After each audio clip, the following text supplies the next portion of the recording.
An Introduction to Sociology. 1. Figure 1.1 Every day, 7.5 million people use the railways around Mumbai, India. The vast majority of them don't know each other, but they share much in common as they move together. Credit, Rajarshi Mitra/Flickr. Chapter Outline. 1.1 What is sociology? 1.2 The history of sociology. 1.3 Theoretical perspectives in sociology. 1.4 Why study sociology? Introduction. A busy commuter train station might seem like a very individualized place. Tens of thousands or hundreds of thousands of strangers flow through with a singular purpose, to get where they need to go. Whether walking through main doors at a pace of a dozen people each second, or arriving by train hundreds at a time, the station can feel a bit like a balloon being pumped too full. Throngs of people cluster in tight bottlenecks until they burst through corridors and stairways and tunnels to reach the next stage of their journey. In some stations, walking against the crowd can be a tedious, nearly impossible process. And cutting across a river of determined commuters can be almost dangerous. Things are fast, relentless, and necessary. But are those 100,000 or 500,000 or, in the case of Tokyo's Shinjuku station, 3.5 million people really acting individually? It may seem surprising, but even with those numbers, strangers from across cities can sync up on the same schedules, use the same doors, take one leg of the trip together every day before separating into different directions. After just a few months, faces can become familiar, and senses can be tuned.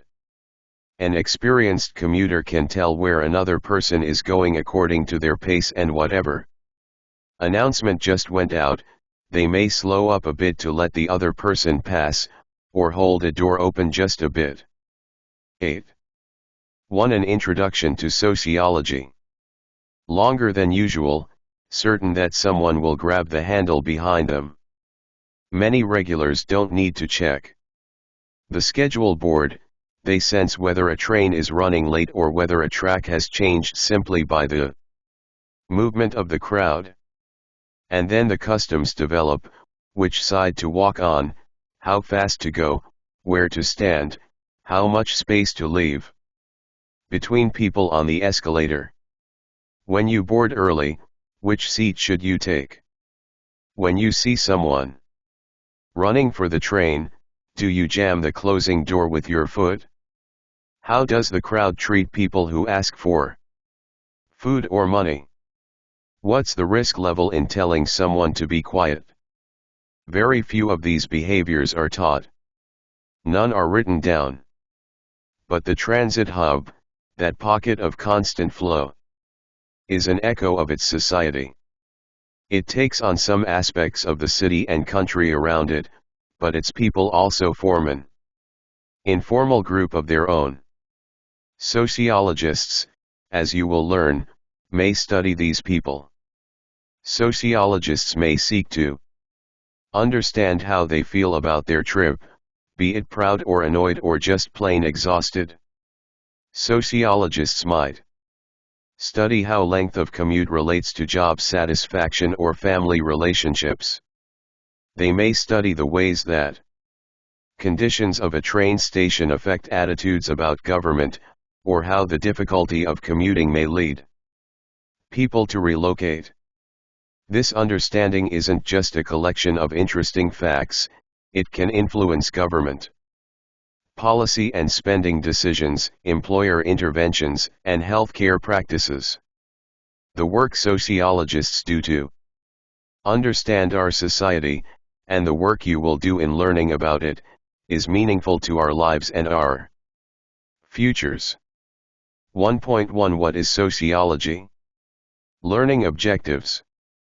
By the end of this section, you should be able to Explain concepts central to sociology. Describe how different sociological perspectives have developed.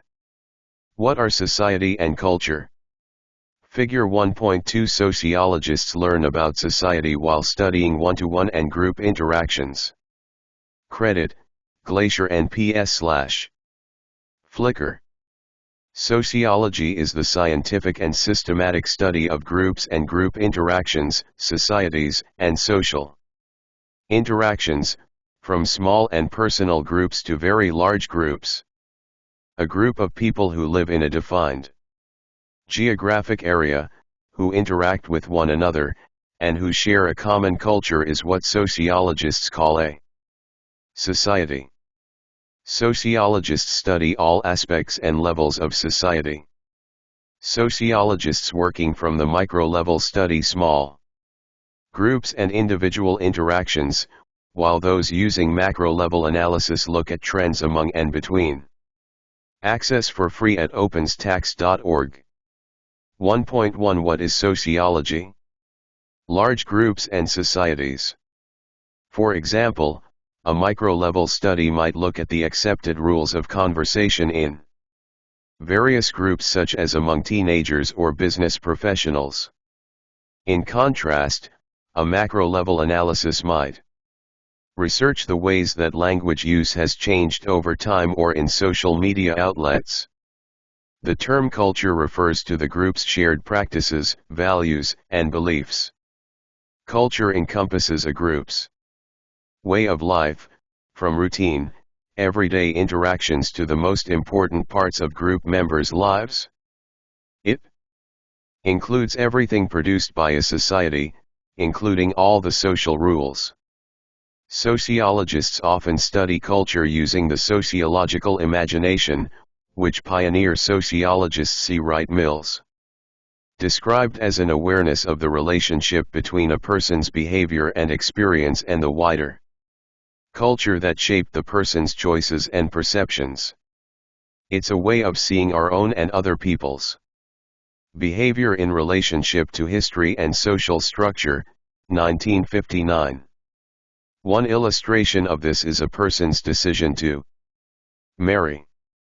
In the United States, this choice is heavily influenced by individual feelings. However, the social acceptability of marriage relative to the person's circumstances also plays a part. Remember, though, that culture is a product of the people in a society. Sociologists take care not to treat the concept of culture as though it were alive and real. The error of treating an abstract concept as though it has a real, material existence is known as reification, San, 2013. Studying Patterns, How Sociologists View Society. All sociologists are interested in the experiences of individuals and how those experiences are shaped by interactions with social groups and society. To a sociologist, the personal decisions an individual makes do not exist in a vacuum. Cultural patterns, social forces, and influences put pressure on people to select one choice over another. Sociologists try to identify these general patterns by examining the behavior of large groups of people living in the same society and experiencing the same societal pressures. Consider the changes in U.S. families. The typical family in past decades consisted of married parents living in a home with their unmarried children. Today, the percent of unmarried couples, same-sex couples, single-parent and single-adult households is increasing, as well as is the number of expanded households, in which extended family members such as grandparents, cousins, or adult children live together in the family home.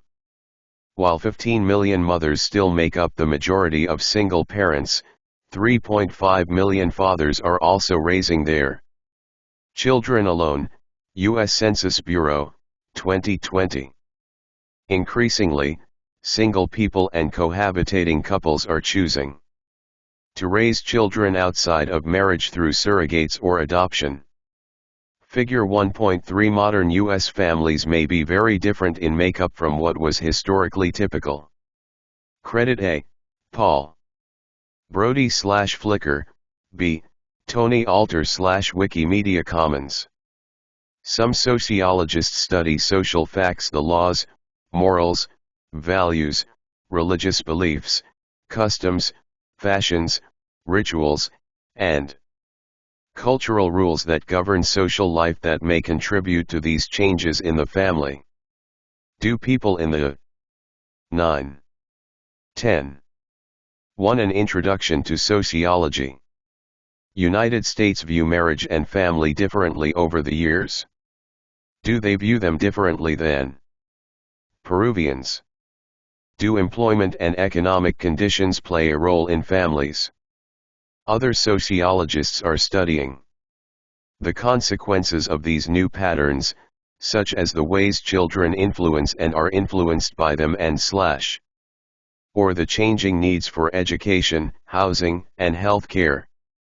Sociologists identify and study patterns related to all kinds of contemporary social issues. The stop and frisk policy, the emergence of new political factions, how Twitter influences everyday communication. These are all examples of topics that sociologists might explore. Studying part and whole, how sociologists view social structures. A key component of the sociological perspective is the idea that the individual and society are inseparable. It is impossible to study one without the other. German sociologist Norbert Elias called the process of simultaneously analyzing the behavior of individuals and the society that shapes that behavior figuration. Consider religion. While people experience religion in a distinctly individual manner, religion exists in a larger social context as a social institution. For instance, an individual's religious practice may be influenced by what government dictates, holidays, teachers, places of worship, rituals, and so on. These influences underscore the important relationship between individual practices of religion and social pressures that influence that religious experience. Elias, 1978. In simpler terms, figuration means that as one analyzes the social institutions in a society, the individuals using that institution in any fashion need to be figured into the analysis. Sociology in the real world. Individual-society connections. When sociologist Nathan Kearns spoke to his friend Ashley, a pseudonym, about the move she and her partner had made from an urban center to a small Midwestern town, he was curious about how the social pressures placed on a lesbian couple differed from one community to the other. Ashley said that in the city they had been accustomed to getting looks and hearing comments when she and her partner walked hand in hand. Otherwise, she felt that they were at least being tolerated. There had been little to no outright discrimination. Things changed when they moved to the small town for her partner's job. For the first time, Ashley found herself experiencing direct discrimination because of her sexual orientation. Some of it was particularly hurtful. Landlords would not rent to them. Ashley, who is a highly trained professional, had a great deal of difficulty finding a new job. When Nathan asked Ashley if she and her partner became discouraged or bitter about this new situation, Ashley said that rather than letting it get to them, they decided to do something about it. Ashley approached groups at a local college and several churches in the area. Together they decided to form the town's first gay-straight alliance. The alliance has worked successfully to educate their community about same-sex couples. It also worked to raise awareness about the kinds of discrimination that Ashley and her partner experienced in the town and how those could be eliminated. The alliance has become a strong advocacy group, and it is working to attain equal rights for lesbian, gay, bisexual, and transgender, or LGBTQ individuals. Kearns observed that this is an excellent example of how negative social forces can result in a positive response from individuals to bring about social change. Kearns, 2011. 1.2 The History of Sociology. Learning Objectives. By the end of this section, you should be able to explain why sociology emerged when it did. Describe how sociology became a separate academic discipline. Access for free at openstax.org. 1.2 The History of Sociology. Figure 1.4 People have been thinking like sociologists long before sociology became a distinct academic discipline. Plato and Aristotle, Confucius, Calderon, Voltaire, and Mary Wollstonecraft set the stage for modern sociology. Credit, A, B, C, and E. Wikimedia Commons, D, publicdomainfiles.com. For millennia, people have been fascinated by the relationships between individuals and societies. Many topics studied by ancient philosophers in their desire to describe an ideal society are still studied in modern sociology, including theories of social conflict, economics, social cohesion, and power in a continued attempt to describe an ideal society. Hanoum, 2003. Although we are more familiar with Western philosophers like Plato and his student, Aristotle, Eastern philosophers also thought about social issues. Until recently, we have very few texts that are non-religious in nature that theorize about social life. From 4th century through the 19th century, the Catholic Church was the seat of power from today's Turkey in the east to Western and Northern Europe, including the British Isles. Only monks who were charged with rewriting holy texts by hand and the aristocracy were literate. Moreover, the Church consolidated power. In the year 800, Pope Leo III named Charlemagne, the King of Francia, today's France, Belgium, Netherlands, and Germany, Emperor of the Holy Roman Empire, giving one individual control over most of Europe. Doing so gave the Catholic Church the power to maintain its own traditions, safeguard them from the influence of people practicing other religions. If any social patterns challenged any belief of the Church, those practitioners were massacred, burned at the stake, or labeled heretics. As a result, the records that we have are extremely subjective and do not offer an unbiased view of social practice. In the 13th century, Ma Tuanlin, a Chinese historian, was the first to record, in his seminal encyclopedia titled General Study of Literary Remains, the social dynamics underlying and generating historical development. In the 14th century, the Tunisian historian Ibn Khaldun, 1332–1406, set the foundation for both modern sociology and economics. Khaldun proposed a theory of social conflict and provided a comparison of nomadic and sedentary life, an analysis of political economy, and a study connecting a tribe's social cohesion to its capacity for power. Hanoum, 2003. Khaldun often challenged authorities. As sociologists continue to study and report on social issues and problems, they often find themselves in the center of controversy. From 1347 to 1522, the bubonic plague ravaged Europe, killing up to 35% of population. Armstrong, 2019. The plague dealt a major blow to the credibility of the Catholic Church.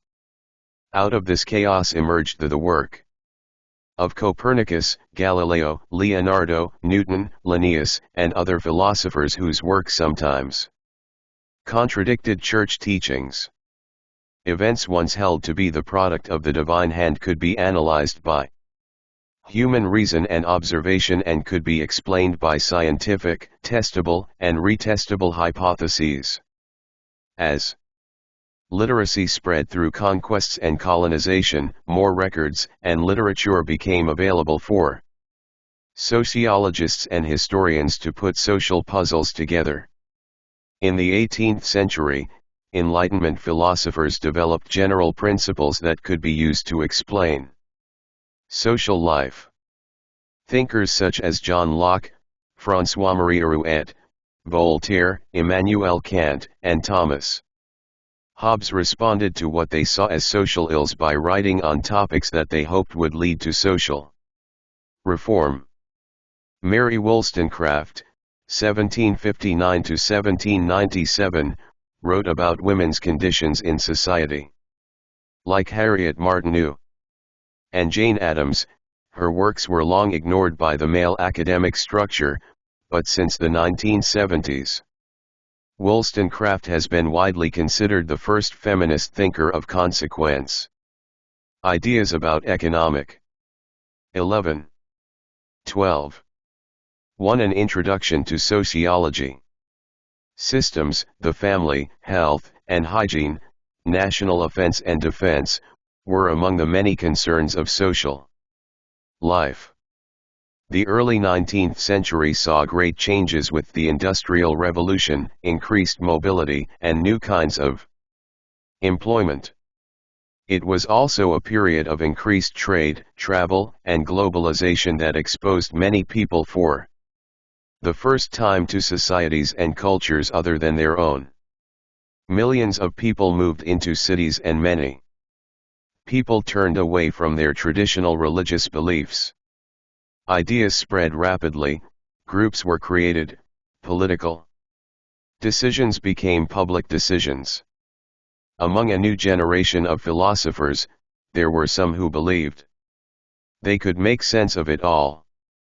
Creating a discipline, European theorists. Figure 1.5 Early major European theorists.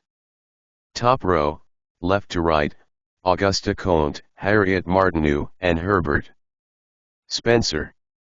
Bottom row, left to right, Georg Simmel, Émile Durkheim, and Max Weber. Credit, Wikimedia Commons. Julius Cornelius Scharwachter / public domain. Auguste Comte, 1798 to 1857. The term sociology was first coined in 1780 by the French essayist Emmanuel Joseph Sieyès, 1748 to 1836, in an unpublished manuscript, 4 ETAL 1999. In 1838, the term was reintroduced by Auguste Comte. 1798 to 1857. Comte originally studied to be an engineer, but later became a pupil of social philosopher Claude Henry de Rouvroy Comte de Saint-Simon, 1760 to 1825. They both thought that social scientists could study society using the same scientific methods utilized in natural sciences. Comte also believed in the potential of social scientists to work toward the betterment of society. He held that once scholars identified the laws that governed society, sociologists could address problems such as poor education and poverty. Abercrombie et al. 2000. Comte named the scientific study of social patterns positivism. He described his philosophy in a series of Access for free at openstax.org. 1.2 The History of Sociology. Books called The Course in Positive Philosophy, 1830 to 1842, and A General View of Positivism, 1848. He believed that revealing the laws by which societies and individuals interact would usher in a new positivist age of history. While the field and its terminology have grown, sociologists still believe in the positive impact of their work. Harriet Martineau, 1802 to 1876.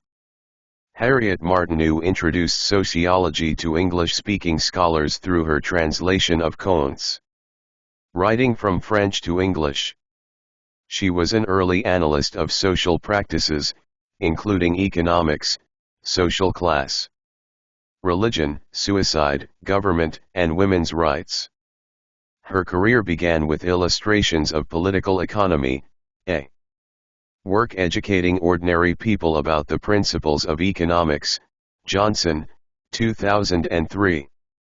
She later developed the first systematic methodological international comparisons of social institutions in two of her most famous sociological works, Society in America, 1837, and Retrospect of Western Travel, 1838. Martineau found the workings of capitalism at odds with the professed moral principles of people in the United States. She pointed out the faults with the free enterprise system in which workers were exploited and impoverished while business owners became wealthy. She further noted that the belief that all are created equal was inconsistent with the lack of women's rights. Much like Mary Wollstonecraft, Martineau was often discounted in her own time because academic sociology was a male-dominated profession. Karl Marx, 1818 to 1883. Karl Marx was a German philosopher and economist. In 1848, he and Friedrich Engels, 1820 to 1895, co-authored the Communist Manifesto. This book is one of the most influential political manuscripts in history. It also presents Marx's theory of society, which differed from what Comte proposed. Marx rejected Comte's positivism. He believed that societies grew and changed as a result of the struggles of different social classes over the means of production. At the time he was developing his theories, the Industrial Revolution and the rise of capitalism led to great disparities in wealth between the owners of the factories and workers. Capitalism, an economic system characterized by private or corporate ownership of goods and the means to produce them, had developed in many nations. Marx predicted that inequalities of capitalism would become so extreme that workers would eventually revolt. This would lead to the collapse of capitalism, which would be replaced by communism. Communism is an economic system under which there is no private or corporate ownership, everything is owned communally and distributed as needed. Marx believed that communism was a more equitable system than capitalism. While his economic predictions did not materialize in the time frame he predicted, Marx's idea that social conflict leads to change in society is still one of the major theories used in modern sociology. Herbert Spencer, 1820 to 1903. In 1873, the English philosopher Herbert Spencer published The Study of Sociology, the first book with the term sociology in the title. Spencer rejected much of Comte's philosophy as well as Marx's theory of class struggle and his support of communism. Instead, he favored a form of government that allowed market forces to control capitalism. His work influenced many early sociologists including Émile Durkheim, 1858 to 1917. Spencer, using Charles Darwin's work as a comparison said, "This survival of the fittest, which I have here sought to express in mechanical terms, is that which Mr. Darwin has called natural selection, or the preservation of favored races in the struggle for life." Spencer, 1864, the statement is often misinterpreted and adopted by those who believe in the superiority of one race over another. George Simmel, 1858 to 1918. George Simmel was a German art critic who wrote widely on social and political issues as well. Simmel took an Anti-positivism stance and addressed topics such as social conflict, the function of money, individual identity in city life, and the European fear of outsiders, Stapley 2010. Much of his work focused on micro-level theories. 13. 14. 1. An introduction to sociology. And analyzed the dynamics of two-person and three-person groups. His work also emphasized individual culture as the creative capacities of individuals, Ritzer and Goodman 2004. Émile Durkheim, 1858–1917. Émile Durkheim helped establish sociology as a formal academic discipline by establishing the first European Department of Sociology at the University of Bordeaux in 1895 and by publishing his Rules of the Sociological Method in 1895. In Division of Labor in Society, 1893, Durkheim further laid out his theory on how societies transformed from a primitive state into a capitalist, industrial society. According to Durkheim, people rise to their proper levels in society based on merit. Durkheim believed that sociologists could study objective social facts, Poggi, 2000. He also believed that through such studies it would be possible to determine if a society was healthy or pathological. Healthy societies were stable while pathological societies experienced a breakdown in social norms. In 1897, Durkheim attempted to demonstrate the effectiveness of his rules of social research when he published a work titled Suicide. Durkheim examined suicide statistics in different police districts to research differences between Catholic and Protestant communities.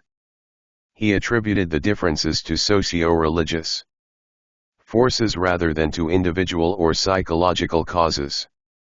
Max Weber, 1864–1920. Prominent sociologist Max Weber established a sociology department in Germany at the Ludwig Maximilians University of Munich in 1919. Weber wrote on many topics related to sociology including political change in Russia and social forces that affect factory workers. He is known best for his 1904 book, The Protestant Ethic and the Spirit of Capitalism. The theory that Weber sets forth in this book is still controversial. Some believe that Weber argued that the beliefs of many Protestants, especially Calvinists, led to the rise of capitalism. Others interpret it as simply claiming that the ideologies of capitalism and Protestantism are complementary. Weber believed that it was difficult, if not impossible, to use standard scientific methods to accurately predict the behavior of groups as some sociologists hope to do. Weber argued that the influence of culture on human behavior had to be taken into account. This even applied to the researchers themselves, who should be aware of how their own cultural biases could influence their research. To deal with this problem, Weber and Wilhelm Dilthey introduced the concept of Verstehen, a German word that means to understand in a deep way. In seeking Verstehen, outside observers of a social world, an entire culture or a small setting attempt to understand it from an insider's point of view. In The Nature of Social Action, Weber described sociology as striving to interpret the meaning of social action and thereby give a causal explanation of the way in which action proceeds and the effects it produces. He and other like-minded sociologists proposed a philosophy of anti-positivism whereby social researchers would strive for subjectivity as they worked to represent social processes, cultural norms, and societal values. This approach led to some research methods whose aim was not to generalize or predict, traditional in science, but to systematically gain an in-depth understanding of social worlds. The different approaches to research based on positivism or anti-positivism are often considered the foundation for the differences found today between quantitative sociology and qualitative sociology. Quantitative sociology uses statistical methods such as surveys with large numbers of participants. Researchers analyze data using statistical techniques to see if they can uncover patterns of human behavior. Qualitative sociology seeks to understand human behavior by learning about it through in-depth interviews, focus groups, and analysis of content sources, like books, magazines, journals, and popular media. Access for free at openstax.org. 1.2 The history of sociology. Social policy and debate. Should we raise the minimum wage? During his hard-fought 2020 campaign, President Joe Biden promised Americans that he would raise the federal minimum wage. Opponents of raising the minimum wage argue that some workers would get larger paychecks while others would lose their jobs, and companies would be less likely to hire new workers because of the increased cost of paying them. Biden and other proponents of raising the minimum wage contend that some job loss would be greatly offset by the positive effects on the standard of living of low-wage workers and reducing the income gap between the rich and poor. Sociologists may consider the minimum wage issue from differing perspectives as well. How much of an impact would a minimum wage raise have for a single mother? Some might study the economic effects, such as her ability to pay bills and keep food on the table. Others might look at how a reduced economic stress could improve family relationships. Some sociologists might research the impact on the status of small business owners. These could all be examples of public sociology, a branch of sociology that strives to bring sociological dialogue to public forums. The goals of public sociology are to increase understanding of the social factors that underlie social problems and assist in finding solutions. According to Michael Burawa, 2005, the challenge of public sociology is to engage multiple publics in multiple ways. Applying the discipline, American theorists and practitioners. Figure 1.6 from left to right, William Sumner, W.E.B. Du Bois, and Jane Addams. Credit A, B, and C, Wikimedia Commons. In the early 1900s, sociology reached universities in the United States. William Sumner held the first professorship in sociology, Yale University. Franklin Giddings was the first full professor of sociology. Columbia University, and Albion Small wrote the first sociology textbook. Early American sociologists tested and applied the theories of the Europeans and became leaders in social research. Lester Ward, 1841–1913. Developed social research methods and argued for the use of the scientific method and quantitative data. Chapter 2, to show the effectiveness of policies. In order for sociology to gain respectability in American academia, social researchers understood that they must adopt empirical approaches. W.E.B. Du Bois, 1868–1963. William Edward Burghardt, W.E.B. Du Bois, a Harvard-trained historian, pioneered the use of rigorous empirical methodology into sociology. His groundbreaking 1896–1897 study of the African American community in Philadelphia incorporated hundreds of interviews Du Bois conducted in order to document the familial and employment structures and assess the chief challenges of the community. These new, comprehensive research methods stood in stark contrast to the less scientific practices of the time, which do. 15. 16. 1. An Introduction to Sociology. Bois critiqued as being similar to doing research as if through the window of a moving car.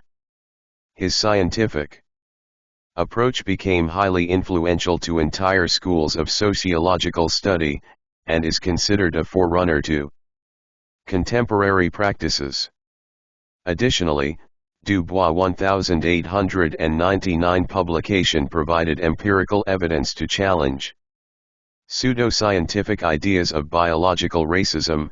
Morris, 2015, Green and Wortham, 2018, which had been used as justification to oppress people of different races.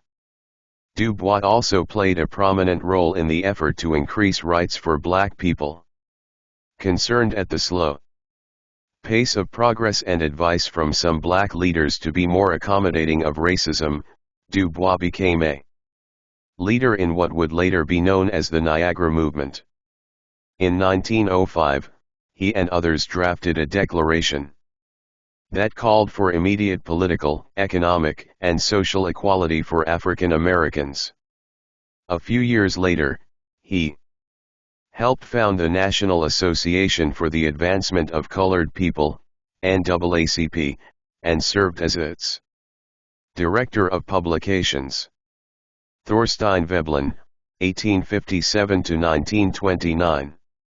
After a brief stint as an unemployed college graduate, Thorstein Veblen began to study the economy through a social lens, writing about the leisure class, the business class, and other areas that touched on the idea of working itself. He researched the chronically unemployed, the currently unemployed, the working classes, and the working classes. Jane Addams, 1860–1935. Jane Addams founded Hull House, a center that served needy immigrants through social and educational programs while providing extensive opportunities for sociological research. Founded in Chicago, Addams worked closely with University of Chicago's Chicago School of Sociology. This school of thought places much importance on environment in which relationships and behaviors develop. Research conducted at Hull House informed child labor, immigration, healthcare, and other areas of public policy. Charles Herbert Cooley, 1864–1929. Charles Herbert Cooley posited that individuals compare themselves to others in order to check themselves against social standards and remain part of the group. Calling this idea the looking-glass self, Cooley argued that we see ourselves by the reactions of others with whom we interact. If someone reacts positively to our behavior, theoretically we will continue that behavior. He wrote substantially on what he saw as the order of life in human nature and the social order, 1902, followed by social organization in 1909. He was very concerned with the increasing individualism and competitiveness of U.S. society, fearing it would disrupt families as primary groups lost their importance. George Herbert Mead, 1863–1931. George Herbert Mead was a philosopher and sociologist whose work focused on the ways in which the mind and the self were developed as a result of social processes, Cronk, and He argued that how an individual comes to view himself or herself is based to a very large extent on interactions with others. Though Mead adopted Cooley's concept of looking glasses, Mead felt that an individual's reaction to a positive or negative reflection depended on who the other was. Individuals that had the greatest impact on a person's life were significant others, while generalized others were the organized and generalized attitude of a social group. Mead often shares the title of father of symbolic interactionism with Cooley and Irving Goffman. Robert E. Park, 1864–1944. Robert E. Park is best known as the founder of social ecology. Attached to the Chicago School, Park focused on How individuals lived within their environment. One of the first sociologists to focus on ethnic minorities, he wrote on the Belgian oppression of the Congolese. When he returned to the US, he and Ernest Burgess researched the inner city to show that no matter who lived there, social chaos was prevalent. As such, it was not the residents who caused the chaos but the environment.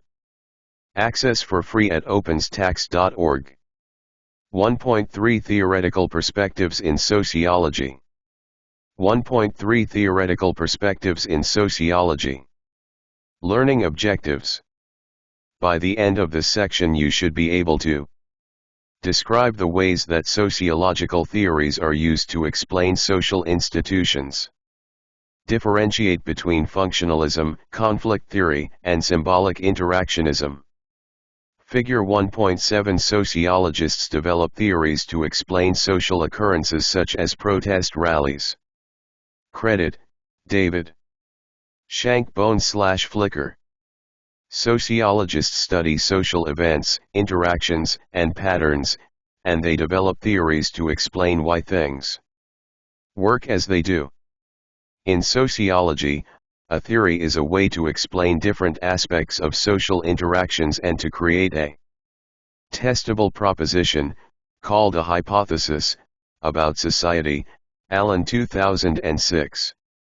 For example, although suicide is generally considered an individual phenomenon, Émile Durkheim was interested in studying the social factors that affect it.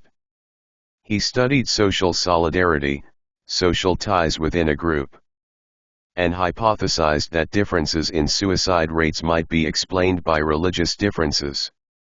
Durkheim gathered a large amount of data about Europeans and found that Protestants were more likely to commit suicide than Catholics. His work supports the utility of theory in sociological research. Theories vary in scope depending on the scale of the issues that they are meant to explain. Macro level. Theories relate to large-scale issues and large groups of people, while micro-level theories look at very specific relationships between individuals or small groups. Grand theories attempt to explain large-scale relationships and answer fundamental questions such as why societies form and why they change. Sociological theory is constantly evolving and should never be considered complete. Classic sociological theories are still considered important and current, but new sociological theories build upon the work of their predecessors and add to them. Calhoun, 2002. In sociology, a few theories provide broad perspectives that help explain many different aspects of social life. And these are called paradigms. Paradigms are philosophical and theoretical frameworks used within a discipline to formulate theories, generalizations, and the experiments performed in support of them. 3.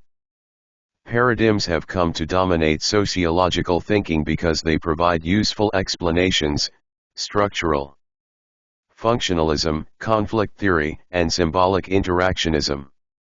17. 18. 1. An Introduction to Sociology.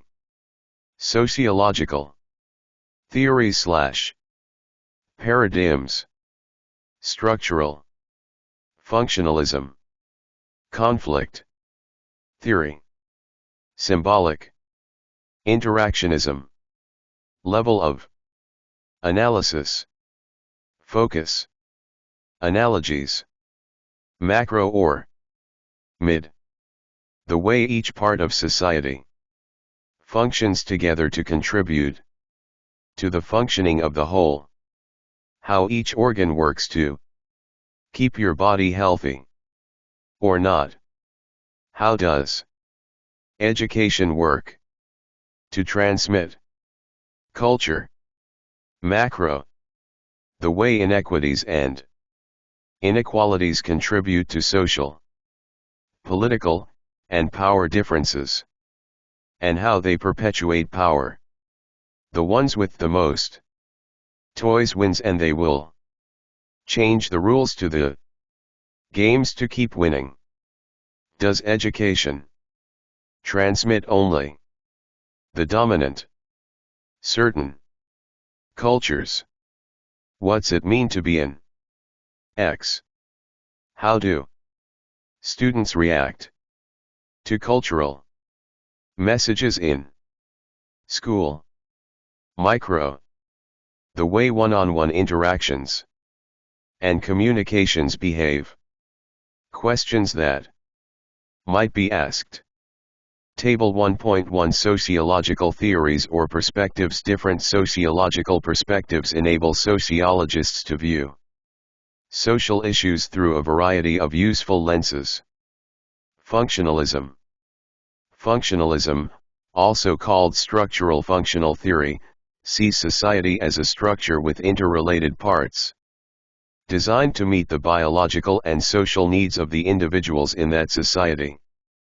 Functionalism grew out of the writings of English philosopher and biologist, Herbert Spencer, who saw similarities between society and the human body.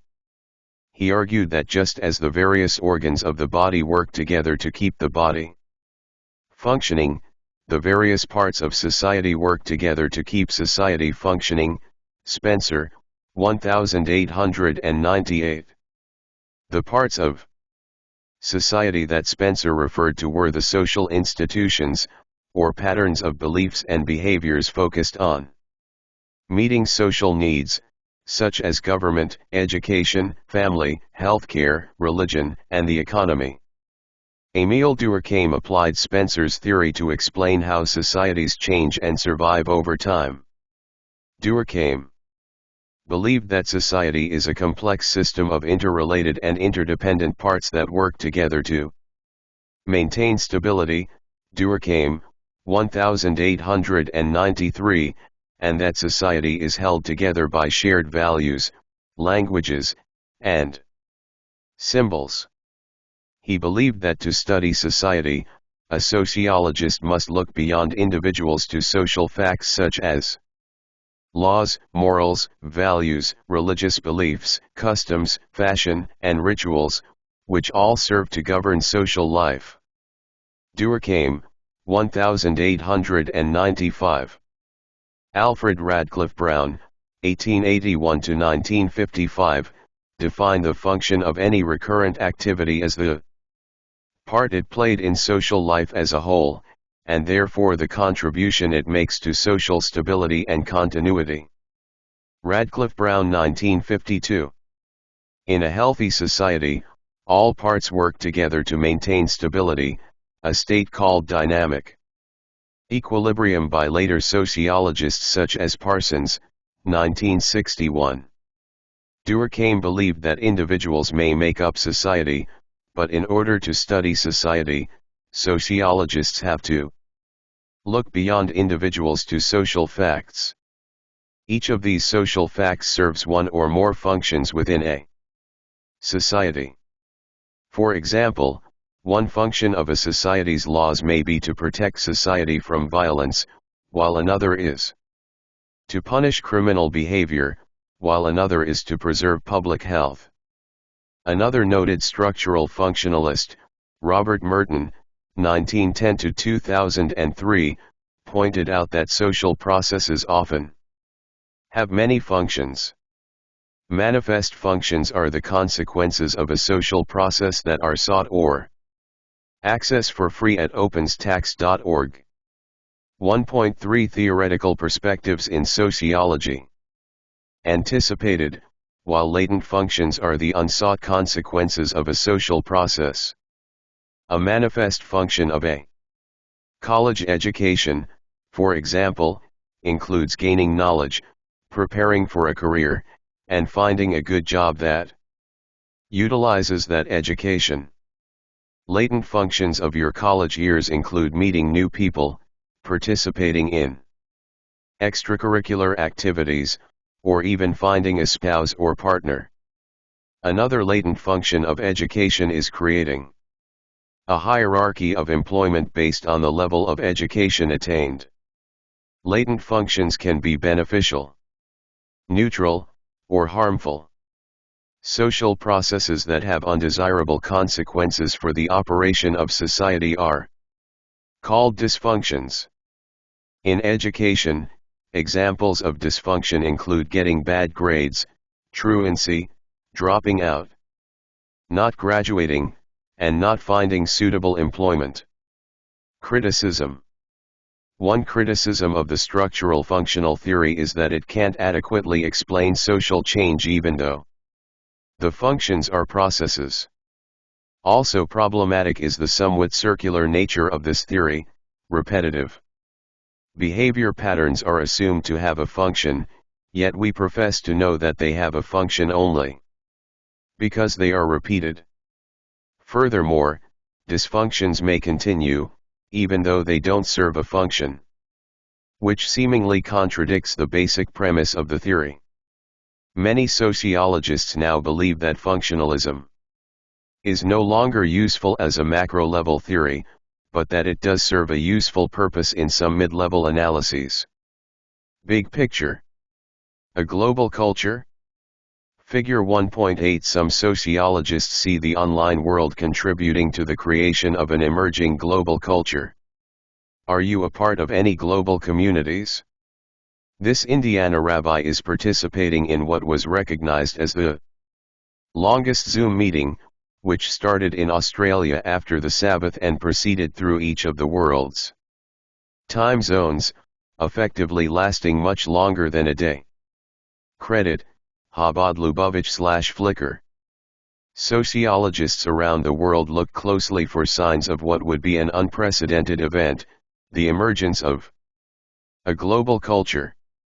In the past, empires such as those that existed in China, Europe, Africa, and Central and South America linked people from many different countries, but those people rarely became part of a common culture.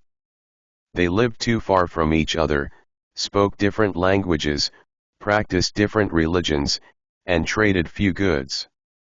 Today, increases in communication, travel, and trade have made the world a much smaller place. More and more people are able to communicate with each other instantly wherever they are located by telephone, video, and 1920. 1. An Introduction to Sociology.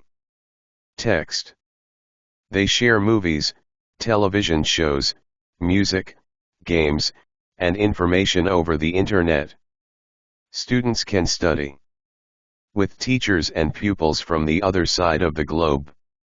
Governments find it harder to hide conditions inside their countries from the rest of the world. Sociologists research many different aspects of this potential global culture. Some explore the dynamics involved in the social interactions of global online communities, such as when members feel a closer kinship to other group members than to people residing in their own countries. Other sociologists study the impact this growing international culture has on smaller, less powerful local cultures. Yet other researchers explore how international markets and the outsourcing of labor impact social inequalities. Sociology can play a key role in people's abilities to understand the nature of this emerging global culture and how to respond to it. Conflict theory. Conflict theory looks at society as a competition for limited resources. This perspective is a macro-level approach most identified with the writings of German philosopher and sociologist Karl Marx, who saw society as being made up of individuals in different social classes who must compete for social, material, and political resources such as food and housing, employment, education, and leisure time. Social institutions like government, education, and religion reflect this competition in their inherent inequalities and help maintain the unequal social structure.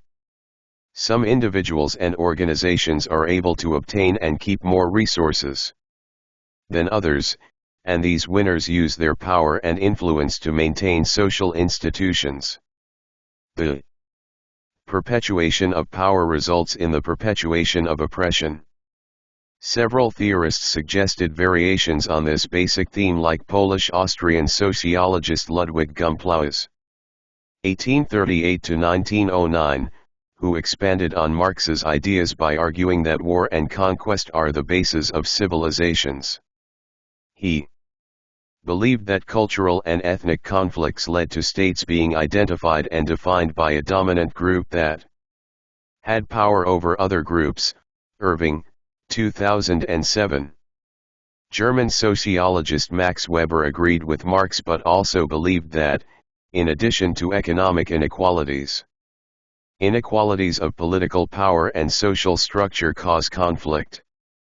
Weber noted that different groups were affected differently based on education, race, and gender, and that people's reactions to inequality were moderated by class differences and rates of social mobility, as well as by perceptions about the legitimacy of those in power.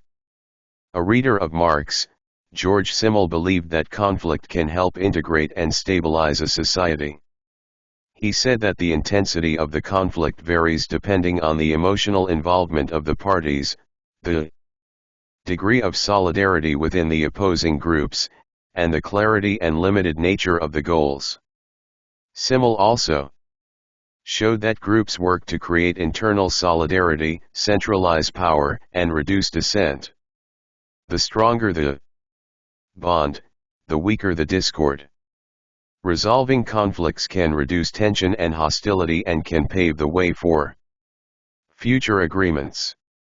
In the 1930s and 1940s, German philosophers, known as the Frankfurt School, developed critical theory as an elaboration on Marxist principles.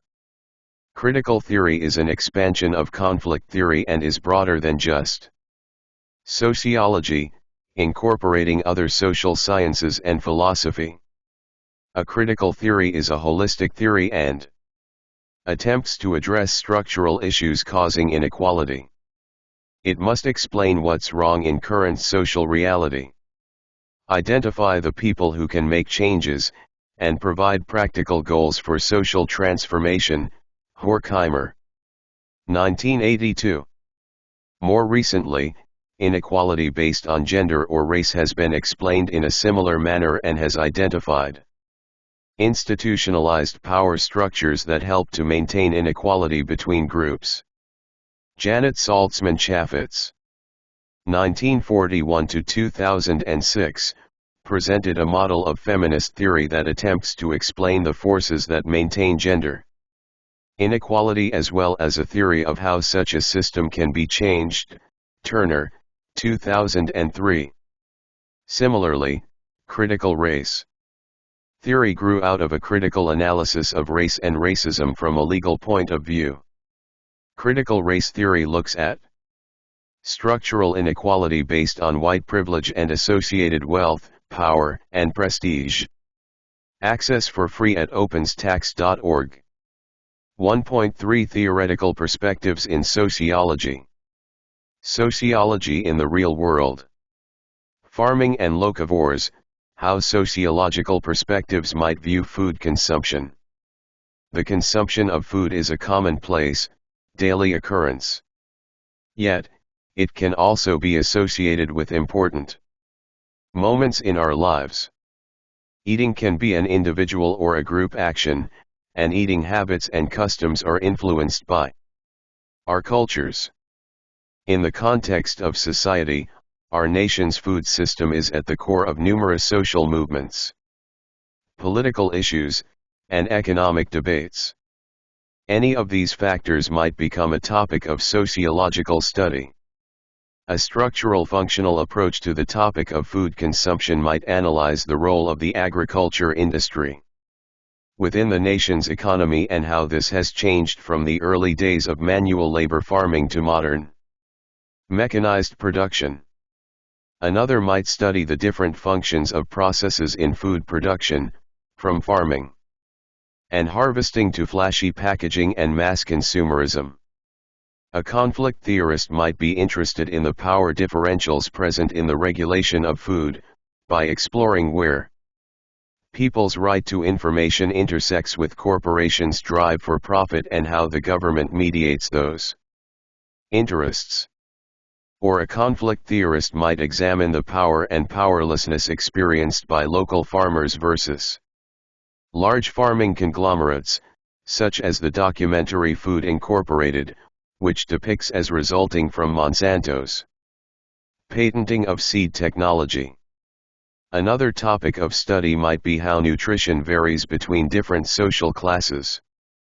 A sociologist viewing food consumption through a symbolic interactionist lens would be more interested in micro-level topics, such as the symbolic use of food in religious rituals, or the role it plays in the social interaction of a family dinner.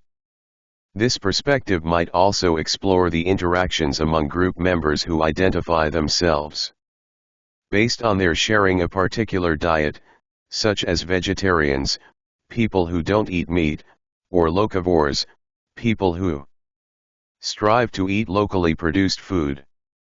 Criticism. Just as structural functionalism was criticized for focusing too much on the stability of societies, conflict theory has been criticized because it tends to focus on conflict to the exclusion of recognizing stability. Many social structures are extremely stable or have gradually progressed over time rather than changing abruptly as conflict theory would suggest. Symbolic interactionist theory. Symbolic interactionism is a micro-level theory that focuses on the relationships among individuals within a society. Communication, the exchange of meaning through language and symbols, is believed to be the way in which people make sense of their social worlds. Theorists Herman and Reynolds, 1994, note that this perspective sees people as being active in shaping the social world rather than simply being acted upon.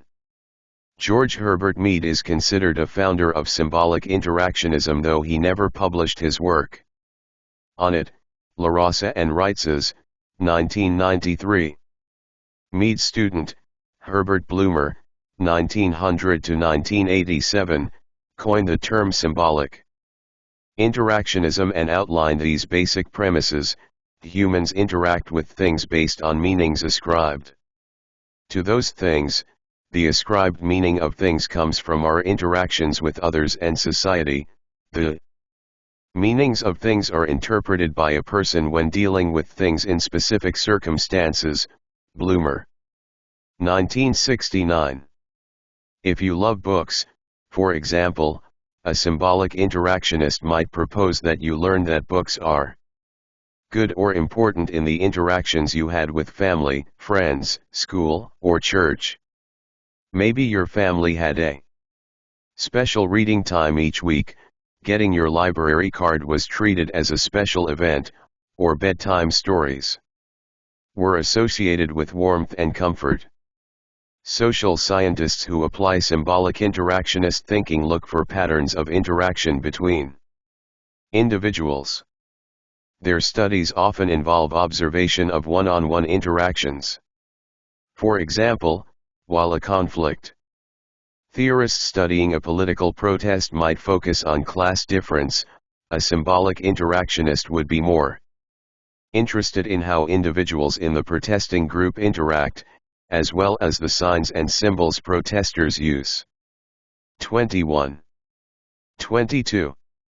1. An introduction to sociology. To communicate their message. The focus on the importance of symbols in building a society led sociologists like Irving Goffman, 1922 to 1982, to develop a technique called dramaturgical analysis. Goffman used theater as an analogy for social interaction and recognized that people's interactions showed patterns of cultural scripts. He argued that individuals were actors in a play. We switched roles, sometimes minute to minute, for example, from student or daughter to dog walker. Because it can be unclear what part a person may play in a given situation, he or she has to improvise his or her role as the situation unfolds. Goffman, 1958. Studies that use the symbolic interactionist perspective are more likely to use qualitative research methods, such as in-depth interviews or participant observation, because they seek to understand the symbolic worlds in which research subjects live. Constructivism is an extension of symbolic interaction theory, which proposes that reality is what humans cognitively construct it to be. We develop social constructs based on interactions with others, and those constructs that last over time are those that have meanings which are widely agreed upon or generally accepted by most within the society. This approach is often used to examine what's defined as deviant within a society. There is no absolute definition of deviance, and different societies have constructed different meanings for deviance, as well as associating different behaviors with deviance. One situation that illustrates this is what you believe you're to do if you find a wallet in the street. In the United States, turning the wallet into local authorities would be considered the appropriate action, and to keep the wallet would be seen as deviant. In contrast, many Eastern societies would consider it much more appropriate to keep the wallet and search for the owner yourself. Turning it over to someone else, even the authorities, would be considered deviant behavior. Criticism. Research done from this perspective is often scrutinized because of the difficulty of remaining objective. Others criticize the extremely narrow focus on symbolic interaction. Proponents, of course, consider this one of its greatest strengths. Sociological theory today. These three approaches still provide the main foundation of modern sociological theory, though they have evolved. Structural functionalism was a dominant force after World War II and until the 1960s and 1970s. At that time, sociologists began to feel that structural functionalism did not sufficiently explain the rapid social changes happening in the United States at that time. The women's movement and the civil rights movement forced academics to develop approaches to study these emerging social practices. Conflict theory then gained prominence, with its emphasis on institutionalized social inequality. Critical theory, and the particular aspects of feminist theory and critical race theory, focused on creating social change through the application of sociological principles. The field saw a renewed emphasis on helping ordinary people understand sociology principles, in the form of public sociology. Gaining prominence in the wake of Mead's work in the 1920s and 1930s, symbolic interactionism declined in influence during the 1960s and 1970s, only to be revitalized at the turn of the 21st century. Stryker, 1987. Postmodern social theory developed in the 1980s to look at society through an entirely new lens by rejecting previous macro-level attempts to explain social phenomena. Its growth in popularity coincides with the rise of constructivist views of symbolic interactionism. Access for free at openstax.org. 1.4 Why study sociology? 1.4 Why study sociology? Learning objectives. By the end of this section, you should be able to explain why it is worthwhile to study sociology. Identify ways sociology is applied in the real world. Figure 1.9 The research of Kenneth and Mamie Clark helped the Supreme Court decide to end separate but equal racial segregation in schools in the United States. Credit, University of Texas. When Elizabeth Eckford tried to enter Central High School in Little Rock, Arkansas, in September 1957, she was met by an angry crowd and was turned away by authorities. But she knew she had the law on her side.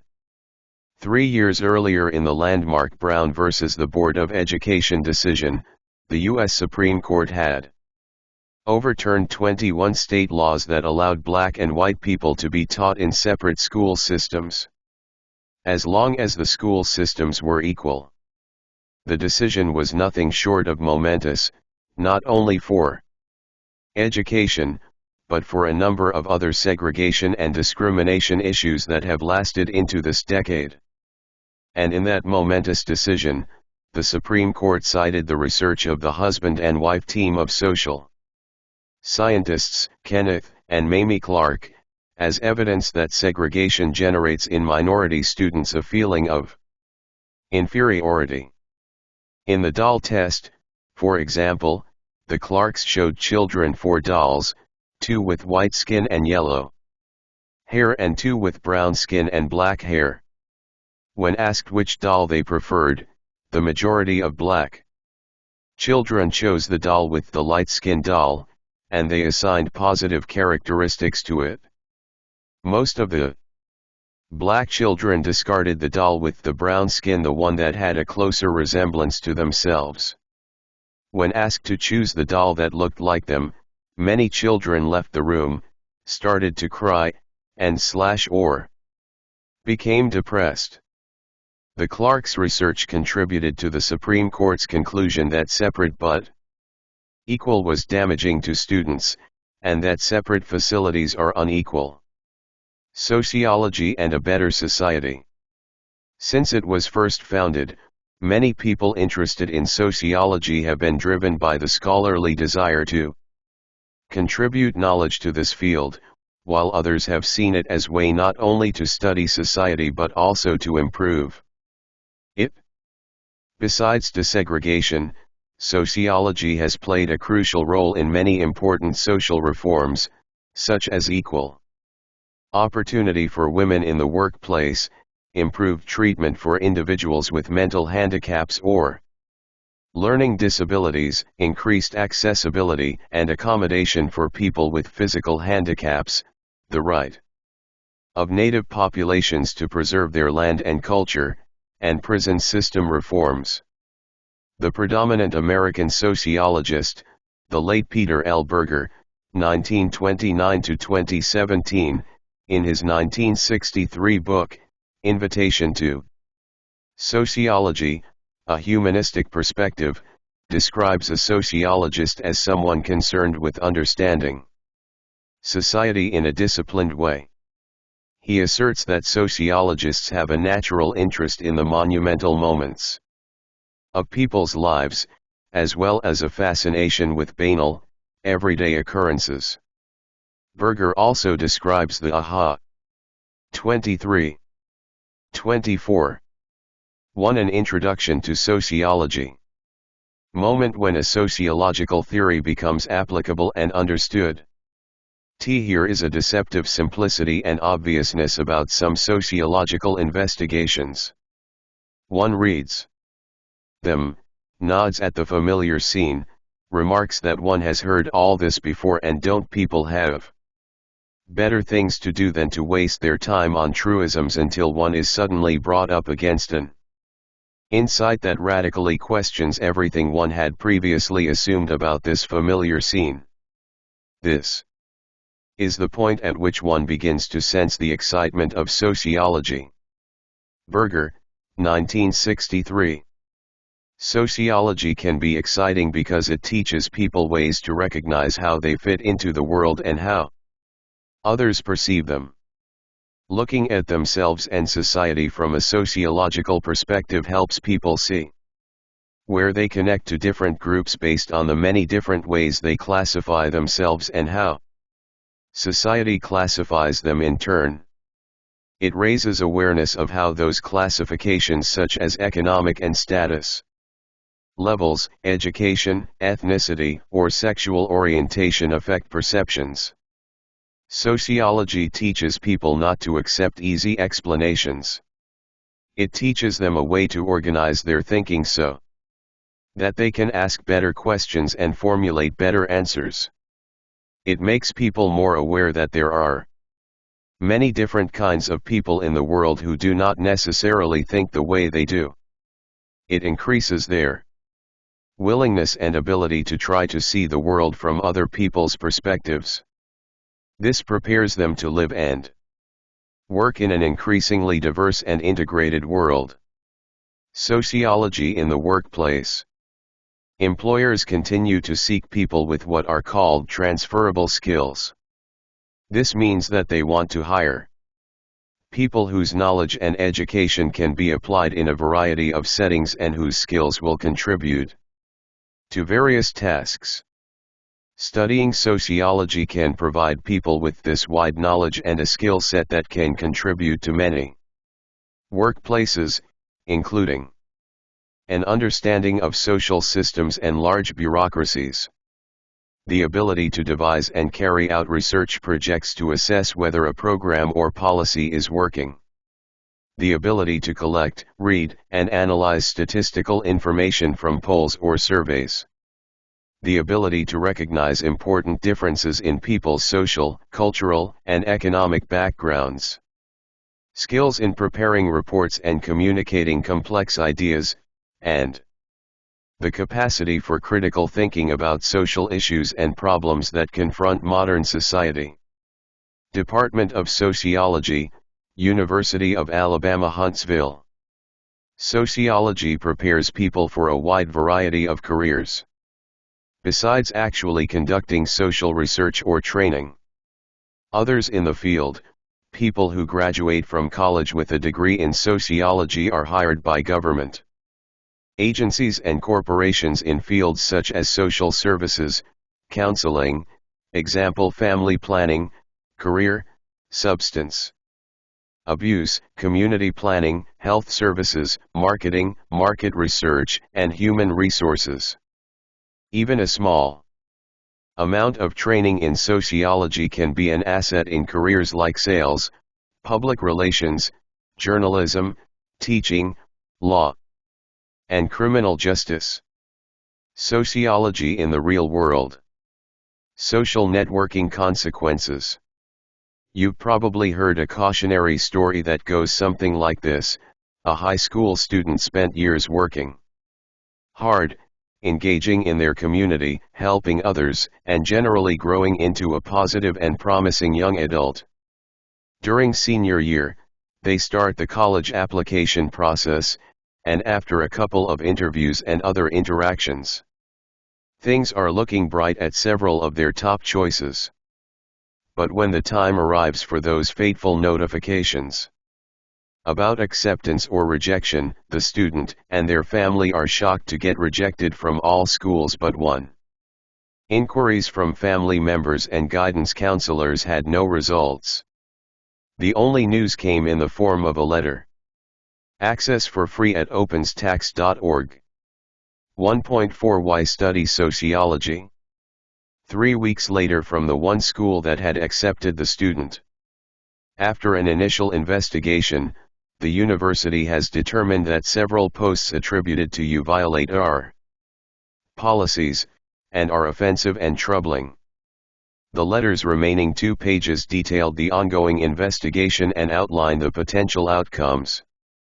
But that one statement said it all: the student had posted something offensive on social media, and their perspective. Colleges had found it. 2 years earlier, at the beginning of sophomore year, the student had posted 2 comments and a meme that mocked a classmate who had been assaulted at a party.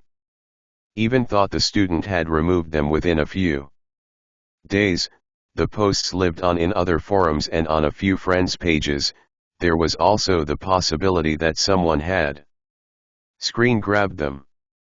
While social media posts are protected forms of speech in relation to the government, colleges can review them as they evaluate applicants. Employers can do the same, as can romantic partners or even volunteer organizations. You may believe that a 15-year-old's social media comments should not impact them years later. Or you may feel That someone who jokes about assault may be a risk to commit a similar act or fail to stop or report one. Sociologists may consider all of those assumptions, and may seek answers or information through research to uncover the impacts, risks, tendencies, and outcomes on the different groups involved. For example, a sociologist might work to discover answers to the following questions. Is abusive speech or assault less likely to occur at colleges that screen applicants' social media posts? Do sensitivity trainings or cultural competency programs have an effect on online speech? Do colleges treat all community members equally when they discover someone has posted offensive comments or other content? Are algorithms and artificial intelligence used to detect problematic comments biased against certain people or communities? None of these questions could be answered by a single study or even a group of them. But like the Supreme Court's use of Mamie and Kenneth Clark's research, college administrators, high school counselors, and technology companies can use the outcomes of research and analysis to make decisions or implement programs. 25. 26. 1 Key terms. Key terms. Anti-positivism. The view that social researchers should strive for subjectivity as they work to represent social processes, cultural norms, and societal values. Conflict theory. A theory that looks at society as a competition for limited resources. Constructivism, an extension of symbolic interaction theory which proposes that reality is what humans cognitively construct it to be. Culture, a group's shared practices, values, and beliefs. Dramaturgical analysis. A technique sociologists use in which they view society through the metaphor of theatrical performance. Dynamic equilibrium. A stable state in which all parts of a healthy society work together properly. Dysfunctions. Social patterns that have undesirable consequences for the operation of society. Figuration. The process of simultaneously analyzing the behavior of an individual and the society that shapes that behavior. Function. The part a recurrent activity plays in the social life as a whole and the contribution it makes to structural continuity. Functionalism. A theoretical approach that sees society as a structure with interrelated parts designed to meet the biological and social needs of individuals that make up that society. Generalized others, the organized and generalized attitude of a social group. Grand theories. An attempt to explain large-scale relationships and answer fundamental questions such as why societies form and why they change. Hypothesis A. Testable proposition. Latent functions. The unrecognized or unintended consequences of a social process. Macro level. A wide-scale view of the role of social structures within a society. Manifest functions. Sought consequences of a social process. Micro-level theories. The study of specific relationships between individuals or small groups. Paradigms.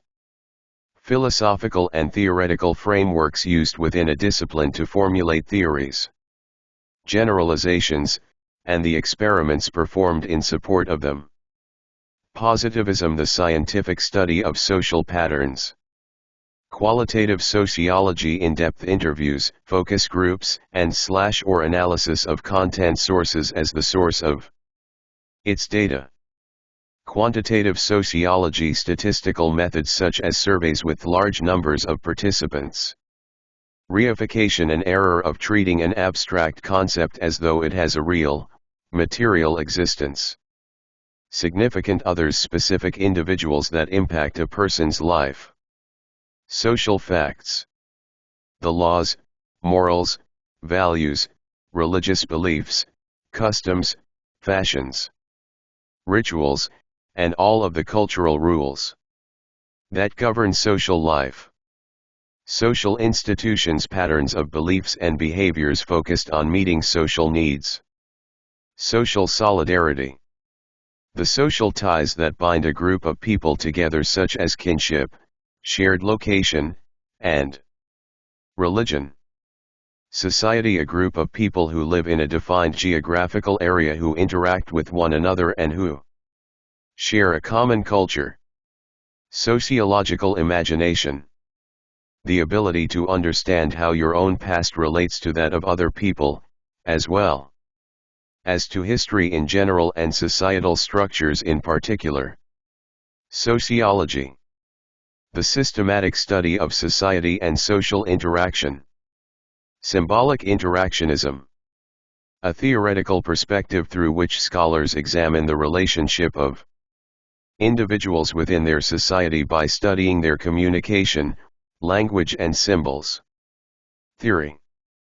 A proposed explanation about social interactions or society.